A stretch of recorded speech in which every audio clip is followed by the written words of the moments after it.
to get together to talk, but talk we will, because I've been noticing, and I'm sure, Teresa, you've noticed as well, doctors not majorly happy in the United States at the moment, and they're not majorly happy in most places in the Western world, but when we connected, this seemed to be somewhat up your alley as far as discussing the discontents. Doctors kind of the one set of people you really, really need to keep happy in your society, because if it turns out to be a profession that produces a fair amount of misery, then society will not produce a number of doctors that are needed. So what is going on in American medicine these days, and why are doctors like half looking at the patient door and half looking at the window they might jump out of? Well, yeah, that's a really great question. So we have been bombarded with so many factors that are out of our control, it seems. And as a profession that likes to supposedly be in control, it really throws us off balance. Part of this started around the time of Obamacare, where the regulations came down, the electronic medical record came down. That's the time I personally, just anecdotally, had to sell my practice because I couldn't afford the regulatory prescriptions. I couldn't afford the EMR. I couldn't even hire another doctor, and my patient population was burgeoning. So yeah, it's very depressing right now for doctors. Now, what were the specific processes or events in Obamacare that you think most contributed to this burgeoning misery? That would be the introduction of the electronic medical record, because that is a device, as I'm sure you're aware of it. But anyway, if you don't use it, you get fined, and it adds to your patient time exponentially because you're constantly typing away on a computer. You're not looking at the patient. You're worried about, am I going to get this note done? And everything in there is tracked. So right now I work for a system who tracks who I refer to, which is ridiculous because I want to refer to whatever specialist I want to refer to. But anyway, everything in that record can be accessed. It can be hacked. And I spend all day in the office. And for every day I spend, I probably have 5 hours of work after that. So you're spending 8-10 hours a day in the office, and then half of your workflow, like half of the day's workflow, is electronic records? Yes. So I've finally just kind of given up, and I don't want to do it every night. So I do it on the weekends. So my whole weekend is planned around doing 70 to 80 charts. So it's very invasive into my lifestyle, for sure. So basically what you're saying is that medical school should not be teaching diagnostics as much as typing speed and typing skills. Yeah, because that would make things more efficient. Now, there is this weird magic wand that goes on in society. It's like, let's add computers and everything will be fantastic. And that, of course, doesn't seem to really have occurred with this. So what is the issue? That the categories are crazy, that the interface is slow, that it's inefficient? Yes. How is it so inefficient? Yeah, all of that, all of the above. You have to, the way that it works is you have to include in your note certain markers or certain things so that you can code correctly and get paid correctly. For instance, when you come to see a doctor in the U.S., your visit is coded through the ICD-10 coding system.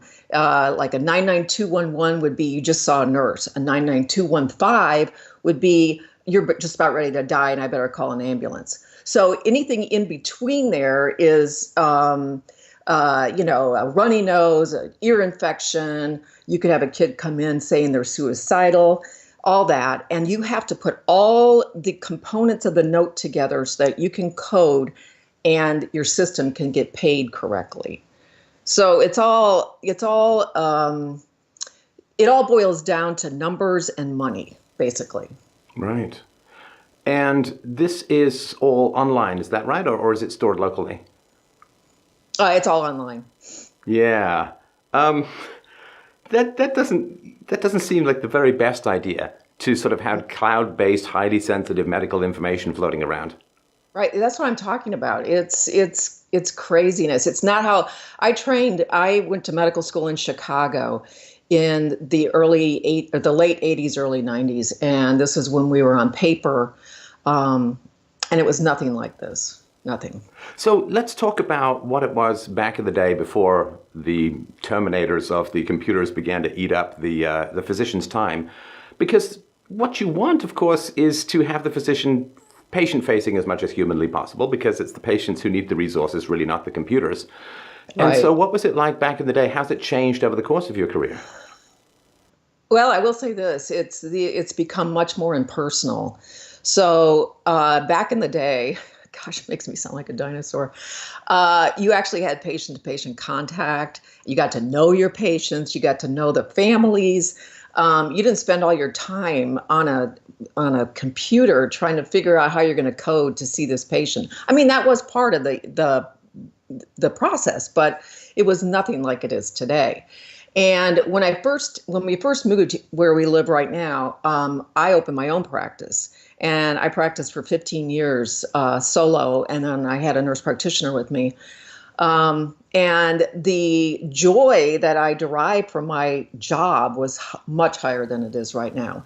I sold to a local hospital who then got bought by a huge healthcare conglomerate, and was told that if I wanted to leave, it was no problem because they could just slide somebody into my position.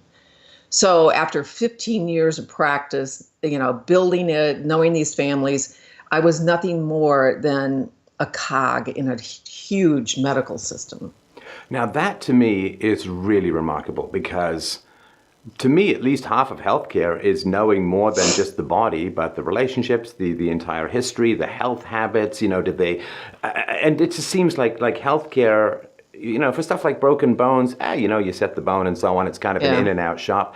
But and you're in the pediatrics, of course, so it's much more complex, and you do need a deep knowledge, not just of the family, but of the environment, of the neighborhood, of where, there's just so much human knowledge that's necessary that the idea that you're just pull out, push in, replaceable is incomprehensible to me. It is totally incomprehensible. Not only that, you also have to look at where people were trained, because there's such a variability based on like where you went to medical school, where you did your residency, how well did you do? I mean, that doesn't even come into play in these situations where you're being hired and fired by large medical complex systems. Right. Now, when it comes to categorizing ailments, there's a bell curve, right? Some are very easy to categorize, the majority are Yeah. kind of in the middle, and some are very complex. And I Right. guess the challenge is that the categorization of ailments on the part of your patients is also part of your diagnostics. So you have to have it as accurate as possible, and you can't just say, well, it's kind of like this, because it becomes that. It's in Yeah. this neighborhood. It's like, well, it actually becomes that, and I assume you'd be liable for that kind of diagnosis. So you have to get it absolutely right, and it's complex. It is. And in my practice, I specialize in kids with complex needs. I have a son with autism, so my bent is special needs kids. So yeah, you have to be on your game every time you walk through that door. Right. Now, what other factors over and above Obamacare have changed over the course of your career? So one of the things I've noticed, and which is really disturbing to me, is that people these days they don't want to wait. They everything has to be right now. I want to be seen. This is a true story. I'm just going to tell you the story. I had a mom run up to my front door with a baby who's 3 months old, floppy blue. I put the baby on a table, and I was literally resuscitating this child when a mom came out of a room and asked me how long that was going to take because she was waiting. Oh, dear. And Yeah. the funny thing is, with cell phones now, waiting has become a whole lot easier, but people have become a whole lot less patient. Yes. And that's another point. I can do a full exam on a child while he's on his cell phone. Wow. And mother will say nothing. Dad will say nothing. Wow. Okay. Yeah. So Something else that has struck me about healthcare these days is that there seem to be an inordinate number of people who don't have the capacity or the will or maybe the sense of importance to actually follow doctor's instructions, to take their medication when necessary, to do the exercises that are required, to do the follow-up that is important. And that seems to be growing. This is something I've just sort of read in passing. But have you noticed that the basic capacity or willingness to follow doctor's orders has changed over the last couple of decades? Yeah. Well, and in pediatrics, it's even more special because I can have a child who weighs 350 pounds and I can go over in excruciating detail, diet, exercise, write it all out, everything like that. And I'm looking at a mom who probably weighs about 300 pounds as well, thinking none of this is going to be taken seriously. I mean, it's just too hard for them, I guess. I don't know. There's no way they're airlifting those ding-dongs out of the pantry in that house. So that is a big challenge.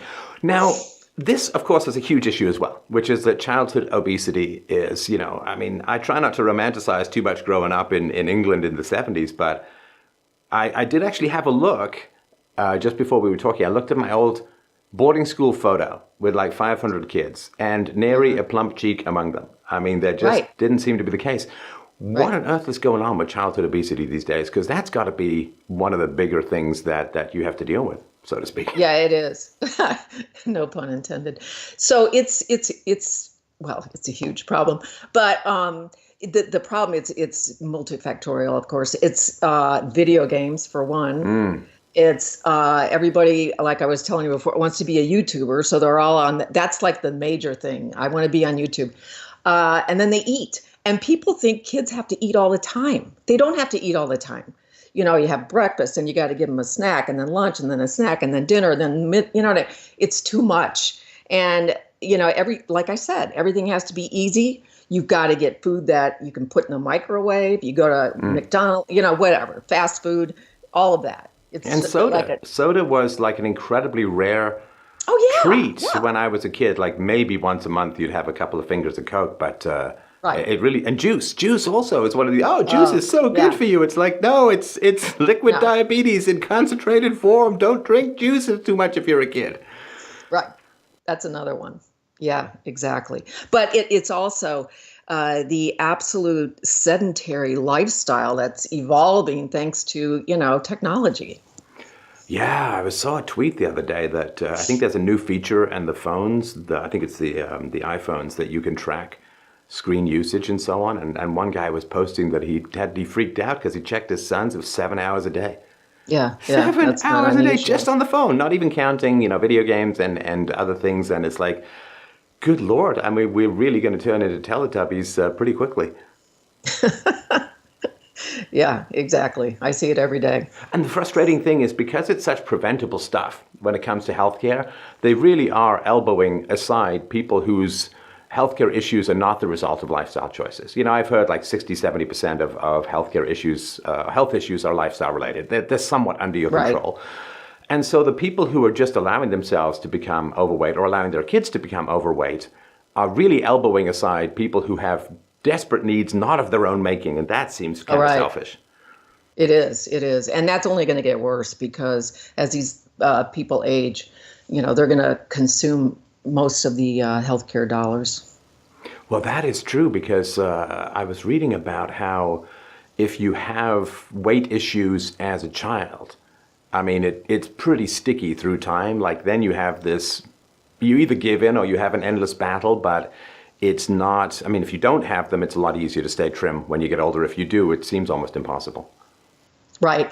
And what really baffles me are parents who have had gastric bypass or some other sort of weight control surgery, and then their kids are overweight. So I don't understand that. Well, I think it's also a neighborhood issue too, that we used to feel, I mean, I remember being very much the roaming kid when I was growing up. Just go to the neighborhood, you go roam out. But there's anxiety around neighborhoods these days, and there's this desire to keep the kids close, keep the kids in the house, know where they are. And, when I was growing up, when I first moved to Canada, I remember tuning into a Buffalo station and they used to say, it's 11 o'clock at night. Do you know where your children are? And it's like, okay, 11, I agree with you. 11 a.m., 4 p.m., let them roam. Let them be free-range children and have that. But that really seems to have collapsed now that there seems to be huge anxiety about allowing kids to roam around. Oh yeah, that's definitely a problem. Yeah, I'm one of 11 kids. We left the house, we came back in to eat. That's it. Yeah. So but that's a huge problem as well. And it with crime rates so high in some of these neighborhoods, and down here we have trafficking of kids, all that kind of stuff. It's pretty scary sometimes for these parents. Yeah. And what is the remediation rate that you're seeing, particularly around childhood obesity? Is there much turnaround? Is there much solution to this? Or is it basically just managing a chronic condition? It's managing a chronic condition. Oof. I would hope to say something else, but I can't. Just in my experience, I don't. It's very rarely rectified in any kind of way. Oh man, that's rough. And I mean, even as adults, what is it? The numbers are in the low single digits of people who lose weight and keep it off. Yes. As far as weight goes, if prevention is like 99.9% the solution, because once that fat sticks to you, I mean, you basically have to take it off with a chainsaw. This is not medical advice for those who are out there. Please do not take. I am not a doctor, and Teresa is not endorsing anything that I'm saying. Just to be very clear. Yes, especially not the chainsaw. So, but yeah, I mean, it all boils down to, see, this is why I don't understand politicians, because all of these problems boil down to human deficits that are like so rampant, selfishness, laziness. I know this sounds terrible, but all of these things, all the 7 deadly sins will just ruin a population. I see it all the time. The solution to many of our issues being moral solutions to moral problems, everybody just wants to fix the body. Nobody wants to approach the conscience or the soul or anything like that. And it's all just about, give me a pill. It's like, well, maybe you could be a better parent. No, just give my kid a pill and right. It's the problem is the people who put shiny things on supermarket shelves. It's like, no, the problem is the people who buy those shiny things on supermarket shelves and who shop in the center, not the outside. And there is this abandonment of responsibility and this idea that there always must be an external solution to what are, to me, fundamentally, you say 7 deadly sins, moral problems. I do. I firmly believe that. And no, there's not a pill for everything. Fix yourself. Go to church. Do something outside yourself. These are prescriptions that people just do not want to hear. I did a video recently. The guy who was here fixing my studio is a great cinematographer, and he did a shot of me in the woods talking. Mm-hmm. And the number of people who were like, "That's a green screen." It's like, no, it's the woods. Go out into the woods and see. Go out into the big blue room and meet the flesh people. It can be a wonderful experience. Yes. Now, how are your peers doing in this environment? What's their motivation and morale like? So I belong to a few web or Facebook groups, and we're all pretty much in the same boat. I mean, you read anything anybody says about doctors now, and it's all about burnout. It's about doctor suicide. There's a doctor who kills himself every day of the year. 400 primary care. Every day? Yeah. Every day, 365 days a year, a doctor kills himself. We have one of the highest suicide rates of any profession. Still better than dentists, but that's for reasons everyone can understand. But wow, I didn't realize, and I mean, I hate to sound sort of cold and calculating about it, Teresa, but I mean, the social and human and economic capital tied up into creating a doctor who then just jumps off a bridge, or I assume does something doctory to end his own life, Kevorkian style, but that is a tragic loss, obviously, to the person, to the family, but also just down one doctor, and you need a lot of healthcare these days. Wow, that's appalling. I mean, you'd think that would be some kind of national crisis that people would be talking about. I hadn't heard that at all. No, it's true. It's true. In fact, there's a doc who actually started kind of a web-based program for doctors, and she has a retreat every year. Her name is Pam Weibel. She was suicidal, and then she came out of it and now started this kind of support group. But so 400 docs, primary care, which is what I'm in, leave the profession every year, and that's getting worse. 400. So you got attrition of 365 odd suicides, 400 leaving the profession. So right. that is astounding. Right. And of course, supply and demand. I guess without Medicare, Medicaid, and Obamacare, that would be driving the price up of healthcare because there's just less supply. Yeah. Well, the way that the suits get around that is they are now putting out nurse practitioners and in numbers that are unprecedented. So I've been approached by a lot of them because these schools they go to are online, and then to do their clinicals, they have to find their own physicians to follow. And really not many of us want to do that because when you're working in a system where you have to see 20 to 30 to 40 patients a day, and then you've got somebody following you who really isn't that interested in what you're doing, but just has to check off a box. I don't want that person around me. So, well, you would inherit their liability as their mentor, is that right? Yes, you would, and you don't get paid to do it. Not that matters, but it does show some respect. Matters a little. For your time. If you're taking on liability, then it matters a little.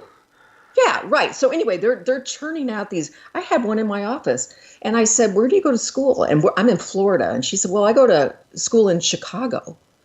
And I said, "Well, how come you're not there?" And she said, "Well, it's all online. It's all online." Chicago is really cold and violent. Yeah. Right. And violent, yes. So anyway. So they're kind of filling in the cracks with less qualified people. And they don't have to get paid as much, you see. Right. So this is the wave of the future. So they put these people in CVS pharmacies, in Walgreens, all these pharmacies have these little minute clinics. That's where people want to go because they don't have to wait. Right.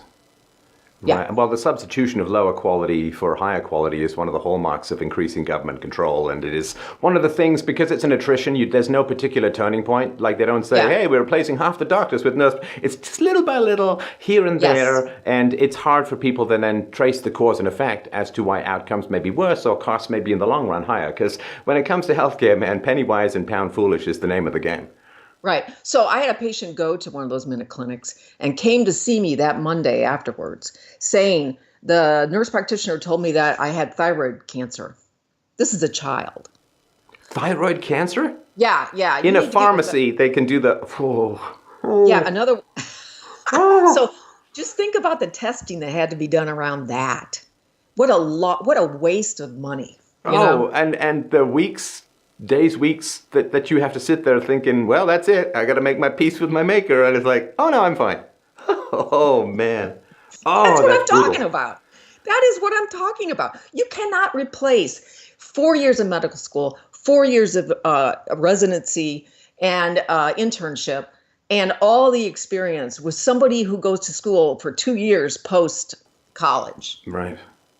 Now, when it comes to multiculturalism, and all the joys of diversity, there is also a big challenge, which I think people are not talking about as much with regards to healthcare, which is you have language issues, you have cultural issues, you have multiracial differences. And all these people who say race is a social construct, is like, well, if you try as a doctor treating all races the same, you'll be sued into oblivion within minutes because you can't treat all races the same, and neither can you treat all genders the same, and so on. Right. Is there burnout partly because just of the challenges of language barriers and cultural barriers and some of the attendant risk that may be associated with diagnosing people whose physiology and particular ethnicity you may not have studied as well? Yeah, I mean, I don't see that too much where I am because I'm in Northwest Florida. But surely if you practiced in South Florida or Minnesota, right? Or especially yes.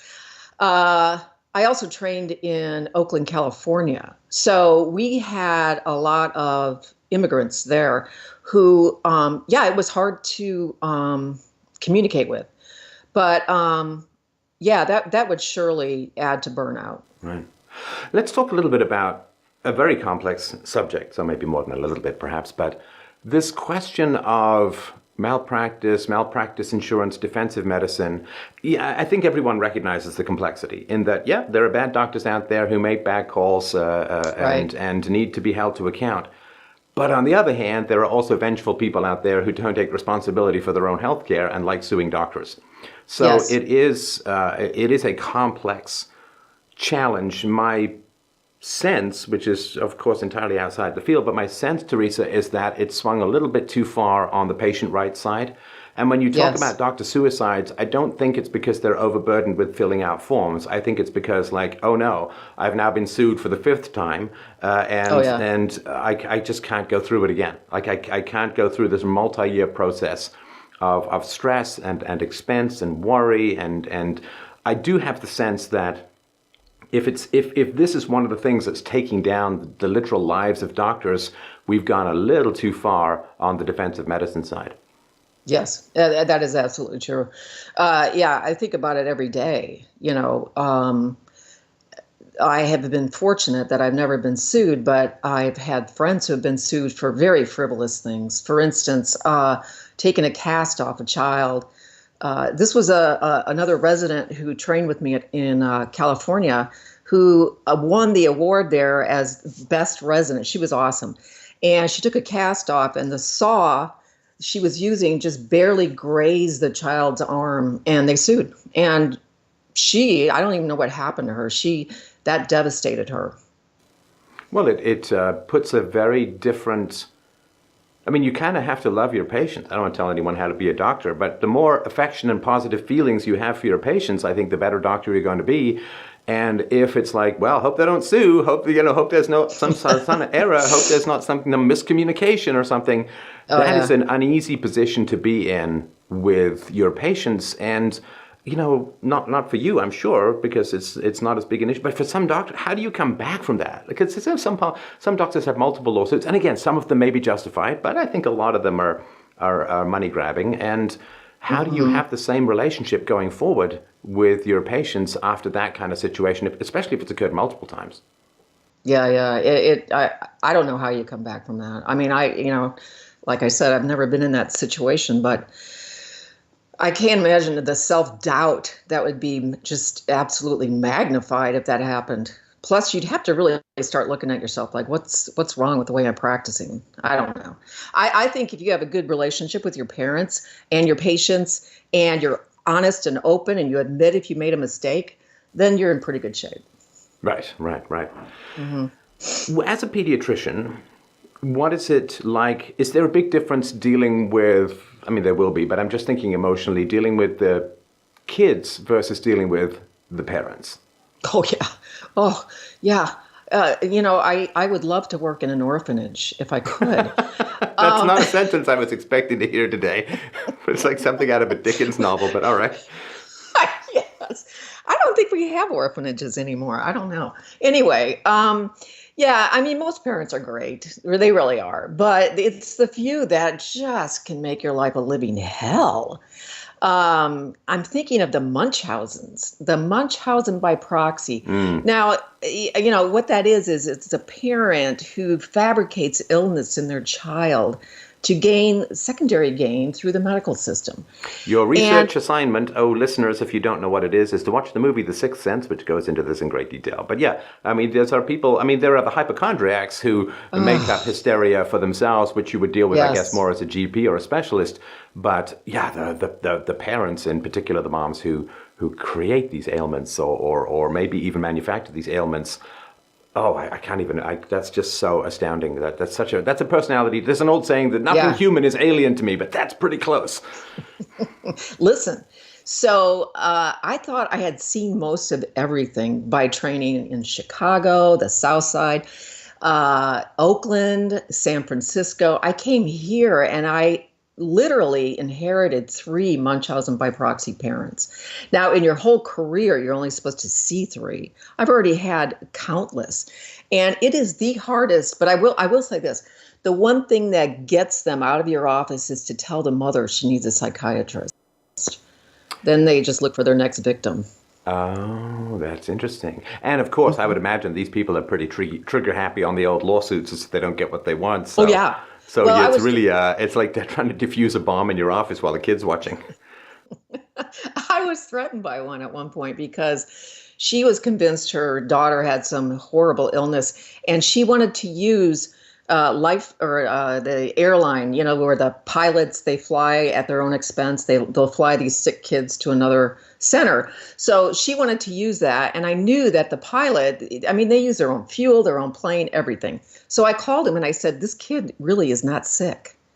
And so he canceled the flight, and she threatened to sue me. Wow. Wow. That's well, that will get your attention. It focuses your day enormously on, okay, how can I not deal with this situation again? So let's talk, I hate to use this term prescription, but let's talk about the RX for what your wish list of Magic Teresa Wondage would put into the healthcare system. If you could do anything you wanted, repeal anything you wanted, enforce anything you wanted, what do you think would be the very best approach to dealing with the crisis in healthcare? Wow. I'd like to go back about 50 years and go back to developing relationships with patients, not based on money, not based on RVUs. I didn't even get into that. That's like every patient has a relative value unit. So when you come in and you tell me my ear hurts, I'm giving you that's a 99213. But then if you tell me, oh, I have a cough and I may have pneumonia, then all of a sudden you become a 99214, which pays better. So that's how people approach this. Not all doctors, I'm just saying. But I'd like to go back where you actually had a relationship and got to know families and had time to spend with your patients. That time is fascinating to me. And again, it's eaten up, as you said, by the 5 hours per workday of filling out forms. What is and most, of course, younger people have never had any history of time with doctors. What does that look like? So you're going to see a doctor, and what would it mean if the doctor actually had time and incentive to spend more time with you? What would that mean for patients? What would it look like? Well, you wouldn't be able to see as many patients in a day, that's for sure. And with a shortage of primary care, that would be an issue. It's so foreign to me to even think about anything better because I can only see it getting worse. I hate to be so dismal, but it would be spending a half an hour with a patient when they first show up in your office. The other day, I had a patient. I've never seen this child. She's older. She's got, she's suicidal. She's pregnant. All this. I had 15 minutes to see this kid. Huh. Yeah. So, I mean, what do you do with that? I don't know. I can't even come up with a prescription. And that's not 15 minutes to interview. That's 15 minutes start to end, right? To the point where you have to see the next patient. Yes. Wow. And so here's another thing. So I think medicine is a reflection of society in that, to me, I'm older. So what I see are people, as I said earlier, getting less patient, more mental health problems. In my gender fluidity is another one I didn't even touch on. All these problems that are so incredible from a mental health perspective, that has worsened exponentially since I was a medical student. So how do you deal with that? I mean, because that lies underneath all the physical ailments, as far as I can see. So the mental health has been declining considerably since you started, and how is that showing up? You mentioned the gender fluidity, but how is that showing up in your office? Depression in a 5-year-old, ADHD in a 3-year-old, suicide attempts in an 11-year-old. Just overall anxiety. Everybody's anxious. Everyone.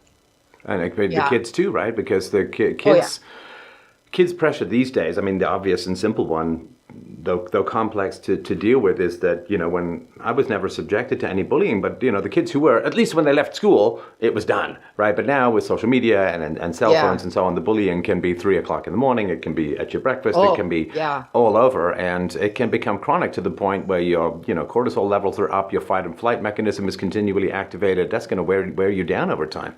Right.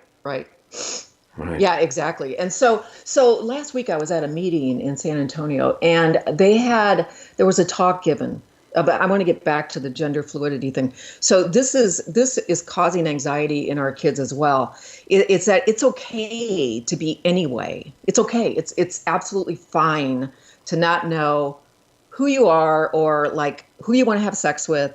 And it was presented to us doctors in such a way that why should you even have an opinion on that? This is just like another visit. I have kids in my office who are 7, 8 years old whose parents tell me that they're transgender. I'm like, how do you even know? How did this even come up? I don't know. I think some of it comes out of the education the kids are receiving in school around these issues, which, boy, I mean, when it comes to sex ed, the idea of turning that over to the hands of the state is one of the most egregious things, I think, that you can submit your kids to as a parent. That's a private family matter and should not be taught by, sometimes obviously ideologically motivated teachers for various political purposes. And, that might be a whole other conversation, but that to me is not. That's a whole, So what proportion of the kids that you're seeing have ailments that aren't psychological, that aren't lifestyle related, and it's like, wow, bad luck? In my practice? Yeah. My practice, 80% have mental health issues. 20% have real illness. And of those 20%, how many of those illnesses, and I know this is all just rule of thumb stuff, but it's all very guesstimating, but of the 20% who don't have the mental health issues and who have the physical ailments, what percentage of those do you think have health ailments that are related to lifestyle choices, or food and lack of exercise and so on? I would say 15%. Of the older kids. And then 5% have actual illnesses. And, this is going to sound really bad, but when I get a kid who has an illness that's not self-propelled or related to mental health, I think it's so easy to deal with. What do you mean? I mean, it's just, this is what it is. And I don't have to worry about the fact that, you're depressed and that's what's causing it. And you know what I mean? It's like this snowball. You're treating effect. a body rather than a whole mental system and personality and family structure. And that's the easy child. Huh. But I actually prefer more complex kids. But I will say this. We have around here a community of people called Mennonites, and it's a joy when they come in my office because there are very few mental health issues, and they eat well, and they play outside. Now, they are technology skeptic, but not Amish rejecting. Is that right? That's right. Right. Yeah. So the kids are outside, they're getting sunshine, they're getting exercise, and wow. So when you say you want to go back in time, it may actually be more than 50 years if we're talking about the virtue of the Mennonite Society, because they're like 18th century, right? Yeah, they're yes. Although they do have cell phones. Right. But when they call me, when I get a call about a patient who's a Mennonite, I know that I'm going to either have to admit him to the hospital or something really bad just happened. Oh yeah, they have some sort of hay bale implement through their leg or something like that, right? That's exactly right. One of them fell out of a tree. Right. Yes. Yeah. So I just want to pause here for a sec, Teresa, because this will blow people's mind. And again, we're just skyballing here, right? It's just like this all off the seat of our pants, so to speak. But if we think about this, that of the patients that you see, so half the time you're spending in paperwork. Right. And about 95% of the patients that you see have either self-inflicted issues or parental-inflicted issues for the kids, or they have mental health issues. So you could drop the cost of healthcare by 95% with diet, exercise, and good mental health practices. 95%. Yeah. Again, this is all just, it's back of the napkin calculations, of course, right? But Right. that's pretty significant, and that seems like something we should really be addressing more as a society rather than saying, well, what we need is Obamacare and more paperwork for the physicians and more rights for the patients to sue even for frivolous things. It's like, no, Right. how about finding what's wrong with the kids? And I think a lot of it has to do with being dumped in daycare, lack of value system in the West as a Right. whole, fragmentation of societies, multiculturalism causing problems playing outside. And so lots of things that we could talk about for a while. But the fundamental issue is 95% of your costs, or the costs that are being borne by society, are not what we would traditionally think of as bad luck. You didn't do it to yourself, and it's not a mental health Right. issue. Right. That's I wild. agree with that. And yeah, it's yeah, but then who would make money? You know what I mean? But my goal is this. There's a new movement out there which is giving me hope, and it's called direct primary care. And it's basically where you just go off on your own again and you just charge cash for whatever you do. Right.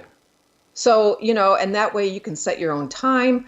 You can see the kids you want to see. I mean, granted, I probably wouldn't be able to do it if I were a sole provider for my family, but it is one of the solutions to the problem right now. Because you can be a little bit more picky-choosy, right? If people are coming in and paying cash, Yeah. then you can choose to deal with the patients. Because, it's important for doctors to have life satisfaction as well. You guys are not like serfs that just are slaves to the body collective and people's endless needs. You guys got to enjoy your job. I want doctors to be as happy as humanly possible so that they want to keep being doctors and more people want to be doctors. Because if the system gets worse, you have doctors who were already in the system when it was more fun, but next generation, there will be far fewer doctors because your kids may look at you and say, oh man, boy, she had a great career at the beginning, but I don't want a career she had at the end for me starting out because it's going to get worse from there. So it's just a rant. I desperately want doctors to be happy in this society, and it really bothers me that they're less happy. Well, one of the things that kind of gives me hope too is I actually teach medical students from Florida State, and some of them are the brightest minds, and I hope they don't get burned out like I do, but I try to tell them what to do not to make this happen to them. But yeah, I don't know. And another thing I was going to bring up earlier was the whole thing with the nurse practitioner push, and all that kind of we are now referred to not as doctors, but as providers. Which is so you can hide the term. You can hide the less, like a non-doctor can just be under the umbrella term. Yes. Oh, yeah. Yeah. So, yeah, that blows my mind too. So let's close with this. Advice for doctors. Because you're saying that you talk about this with the students that you teach. What advice do you have for doctors starting out or doctors in the midpoint of their career who are starting to feel the nihilistic tendrils of burnout begin to suck the marrow out of their spine? Well, what would you say to them? Take some time off.